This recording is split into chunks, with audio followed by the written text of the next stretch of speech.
What's going on, family? Thank you for tuning in to another episode of the Crossroads, the English segment of my Puerto Rican podcast, La Mogolla, where I try to connect the diaspora with the African motherland, the Caribbean, and South America as well. You can follow us on Instagram, Spotify, Apple Podcast, and YouTube.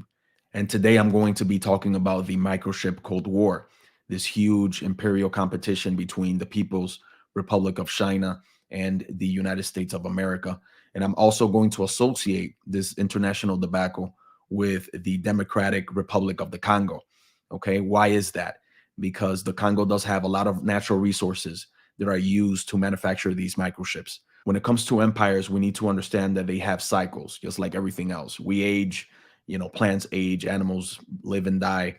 So do empires. And they are most dangerous when they are declining or expanding. Okay, and there are arguments that the US empire is declining. And there's also evidence that China is looking to expand. And she has shown she's been expanding at a rapid pace. Some political analysts may say that the US is not declining as a superpower, but there's a lot of evidence showing that she is. And when it comes to the Pacific, we see how hot it's getting, right? And I'm not referring myself to global warming here. Is actually the military and political tension between these two superpowers. These are the two biggest economies in the world, the two biggest empires. And we understand that the US has been in the Pacific for a long time, in South Korea, for example, in Japan, especially after World War II.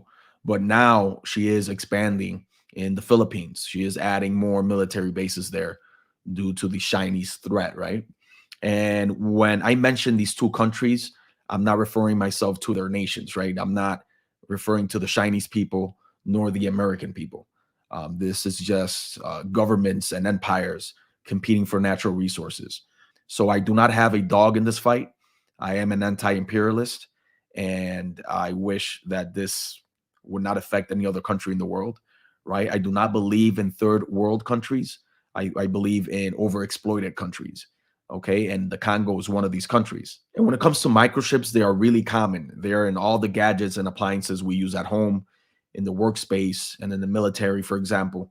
So the microchips in laptops, satellites, cell phones, for example, have this material called tantalum that is extracted from coltan, okay, found in the Congo mostly. The designs and the manufacturing of these microchips have improved in time. China, for example, has been able to make these supersonic rockets that are able to travel around the world in no time, right? So obviously that does create a lot of tension, a lot of fear in other countries, especially the US, since it's his main competitor. So for those of you who just listen to the podcast on Spotify or Apple Podcasts, I suggest you also watch it on YouTube, because I do have some visuals, and some people may digest information easier, right, by seeing pictures, photos, and videos.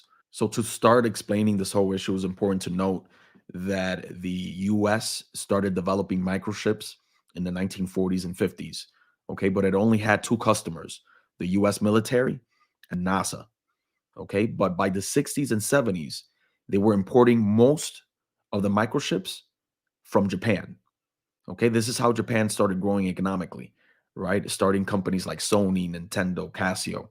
But by 1987, under President Ronald Reagan's administration, they blocked, right, this importation. They started manufacturing their own microchips again. The problem with this is that fabs, okay, these are microchip manufacturing plants. These are so expensive to run that the US was looking for another country to export their manufacturing of microchips. So that's where Taiwan comes in. Taiwan and the US's relationship started growing due to these microchips. And there is a place in Taiwan called the Hsinchu Science Park, which is the equivalent of Silicon Valley in the US. So the state of Taiwan founded a company called TSMC, okay? Taiwan Semiconductor Manufacturing Company. Okay, this is state run, and they offered the US to manufacture all the microchips in fabs, right? So this is why Taiwan is so important, because it took a huge problem off the US's hands, right? Taiwan got to a point that she is so efficient in manufacturing these microchips that she manufactures 92% of the most advanced microchips in the world. The other 8% are manufactured by South Korea. Okay, it's also important to mention that she manufactures 60% of all microchips in the world. But in the end of the day, the US has the most important role in all this, right? Because the US does the software, the designs, and the equipment. And Japan has not gone off the map, right? She still manufactures wafers, chemicals, and equipment as well. So she still is an important role player in all of this. Countries like Netherlands manufacture laser machines, right, that are used to manufacture these ships. And the manufacturing of these microchips have developed to a point where they're getting really small. Okay, so small that they can be comparable to a DNA strand. For example, IBM recently released some information stating that they were able to manufacture a microchip that was 2 nanometers wide. So that's a little smaller than a strand of DNA. That's mind-boggling to me. We're in 2023 and we're able to make microchips smaller than, our genetic code. It's amazing. It's amazing. So I can't imagine 25 years from now what these companies are going to be able to do. So here I'm showing an image of the most important countries, right, when it comes to microchip manufacturing and design. We have the US, we have Japan, we have the Netherlands, we have South Korea, and we have Taiwan. One more country I want to add is Germany, because Germany does manufacture lenses. The majority of the most advanced lenses in the world come from Germany. So I'm not sure why this specific source did not include Germany, but I've read that Germany has a huge role in all of this as well. So incoming China, right? We have seen her expansion in the Chinese Sea. She's building artificial islands, building military bases on top of that, and creating havoc, right, in that area of the world. Countries like Vietnam and Philippines are worried that she's violating international law, right, by expanding so much in the Chinese Sea. And she also sees Taiwan as an exiled province. Now, the thing is, like I mentioned earlier, Taiwan manufactures over 60% of all microchips in the world. The problem is that China's buying over 40% of all these microchips. With these microchips and designs, China has been able to improve its military significantly. Okay, like I mentioned earlier, she's been able to make supersonic rockets, right? And it's amazing what she's been able to do with other countries' technology. And obviously, because of this, the US gets alarmed. And according to CBS, US hits China with export controls on ships. And obviously, this could slow down China's economy and its progress in technology as well. And obviously, the US creates a blockade for China not to be included in microchip development or consumption. So even though China has not shown any interest in getting into a war with the United States of America, the US is still nervous, right? That you have new competition in town. This is how empires do. This is nothing new with empires, right? They're always in competition for natural resources, and they do anything in their power to slow any other country's development. Okay, especially if they have the potential to take over economically and take over the hegemonic control of the world. So now, after explaining all of this, I have to associate this whole international issue with the Democratic Republic of the Congo. And I say democratic side-eyed because there is no such thing as democracy in the country of the Congo. The Congolese have been enslaved for a long time. Slavery did not start with the scramble for Africa in the Congo. We understand that some powers from the Middle East have been there long before. But it's important to mention that its current enslavement started with Belgium and King Leopold, right, with the rubber revolution. I believe that the industrial revolution would not be possible if Congo was not enslaved and colonized. Why is that? Rubber's found in a lot of things as well. Electrical wires are covered with rubber. Tires are made out of rubber, right? And how are these trucks and vehicles are able to distribute a bunch of goods all over the place, right? So it's important to take under consideration rubber as an important element, right, in Western civilization growth. Because without the Industrial Revolution, the West is not the West. But without rubber, the Industrial Revolution does not occur. For those who do not know, the Democratic Republic of the Congo, also known as the DRC, it's located practically in the center of the African continent, right? But its western coast reaches the Atlantic Ocean. So it is a big country. So when it comes to natural resources, the Congo is one of the richest countries in the world. It has diamonds, gold, cobalt, copper, tin, lead, zinc, things like uranium and oil as well. So it's a really, really rich country, but unfortunately is top 10 of the poorest countries in the world. So that is a huge irony. And it has to do a lot with African enslavement. So the fall of Belgium also causes havoc, right? Because now there's other countries around the world, like I mentioned earlier, trying to get these natural resources. And this is known as the Congo Crisis. And to put things under perspective, we're talking about roughly $24 trillion in natural resources. Okay, so if Congo was able to extract its own natural resources effectively and sell it around the world, they have $24 trillion in revenue. So now I'm showing a list of reserves of cobalt worldwide in 2021 by country in metric tons. Okay, and the Congo is number one with 3.5 million metric tons. I was surprised to see Cuba on this list with 500,000 metric tons of cobalt. I wonder if they're extracting it or they're just protecting those resources. Really interesting. So the issue is the huge irony, right? Rich in resources, but a really low GDP. So to put things under perspective, the world's GDP per capita is $12,234. Meanwhile, in the US, it's $70,248. But in the Congo, it's $584. So these folks are living with less than $2 a day. The US and the Soviet Union, especially in the 60s, started proxy wars, okay, to take over the Congo. And I'm not here to defend the US's perspective nor the Soviet Union's perspective, right? Because these are huge superpowers trying to control natural resources. But in the end of the day, the US did win these proxy wars and they implanted this puppet president called Mobutu Sese Seko, former president of the DRC. Okay, and he was a dictator for a long time. So afterwards, the world stopped looking at the Congo, right? It was no longer an interest because everything was stable according to the media. Okay, and the IMF, for example, the International Monetary Fund and the World Bank provided funds for the Congo, stating that they were trying to help out and stabilize the economy and stabilize the government. I think it's all BS, and I'll explain why. So here's a press release from the International Monetary Fund from July 28th, 2003, stating that the IMF and the World Bank support $10 billion in debt service relief for the DRC. Okay. And here's another press release from an IMF survey stating that the IMF World Bank support $12.3 billion in debt relief for the Congo. This happened in July of 2010. So why do I have these doubts of these debt reliefs that the IMF and the World Bank are providing Congo?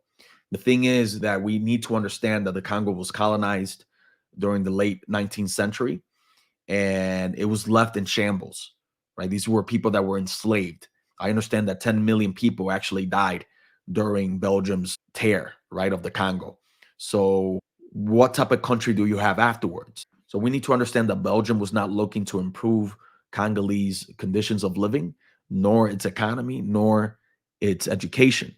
So after Belgium's fall, we need to understand that the Congo was left in shambles, right? And then here comes the US and other powers as well, trying to compete over its natural resources. So when does the Congo really have time to organize and improve their government, improve their societies, right? Improve their life conditions? They have no time. There's always war. So then we have all these countries investing, right, in different military groups within the Congo fighting each other. So to put things under perspective and for you to see the results of this enslavement, I wanted to show some maps that show the eastern border of the Congo and how many mining plants it has, right? If you're watching this episode, you'll notice a lot of white dots all over the eastern border of the country and in the south as well. And all these white spots are actually mines, okay, mining plants. So, for example, the major industrial cobalt mines are in the south border of the country. There's actually 19 mining plants down there. So, out of these 19 mines, China controls 15 of them. And she's been controlling these since the early 2000s. Really interesting. So, when it comes to cobalt, we need to understand that it's one of the most important minerals in electric vehicle batteries. Okay. And China knew this in the early 2000s. I don't know what she saw in cobalt early on, but she may control, right, this type of technology moving forward in EVs, also known as electric vehicles. Okay.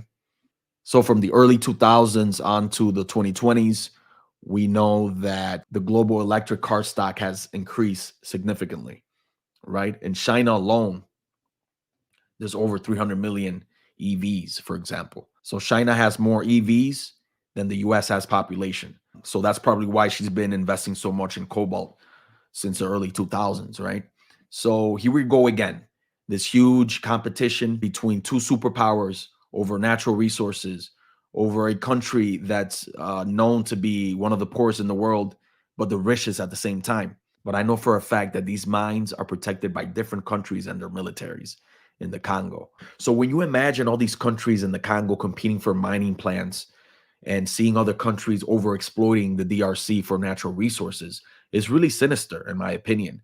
So, where do common folks fit in all this, right? Because without the minerals of the Congo, there's no microchips. Without the microchips, there's no podcasting, there's no laptops, there's no cell phones, no satellites. So, obviously, we benefit from the overexploitation of the Congo. So, should we feel guilty about all this? I don't think we should, because a lot of people do not know nor understand the means of production and how it's being developed on the shoulders of Congolese people and their enslavement, right? So I think it's important to talk about these topics because this is obviously inhumane. So we need to understand that even though we're far away and some people may not feel anything towards this, what goes around comes around, and for every action there's a reaction.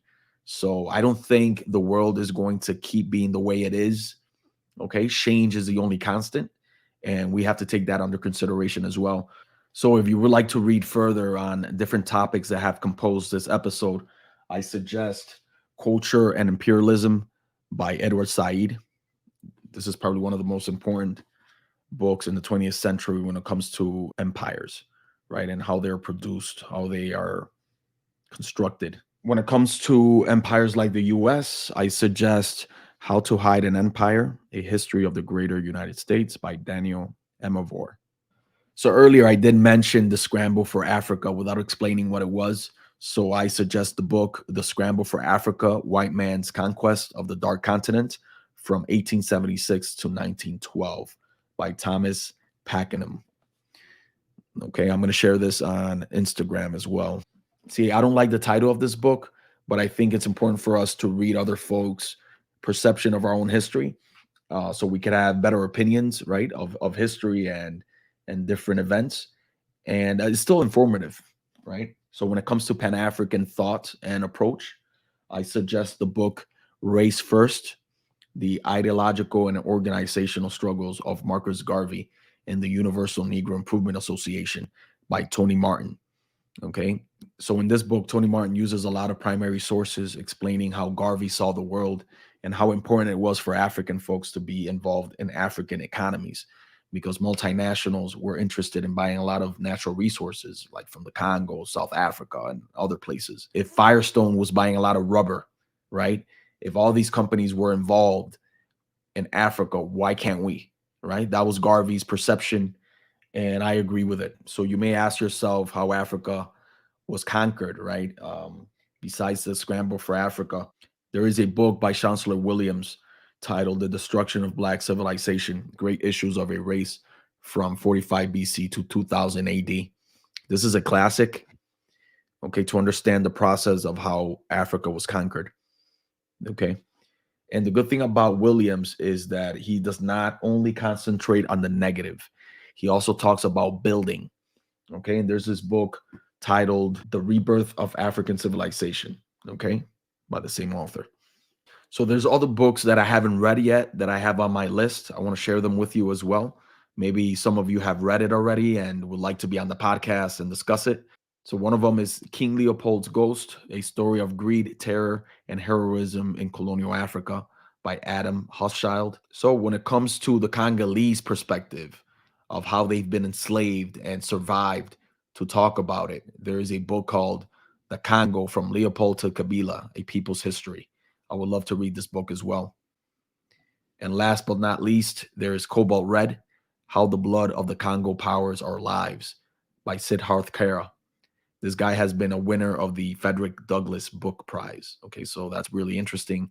So if you're a person that's knowledgeable on the topic and would like to share any information that I did not on this episode, I would love to have you on. I would like to have conversations with anybody that may agree or disagree with everything I said on this episode. And yeah, I thank you so much for tuning in, and see you on the next one.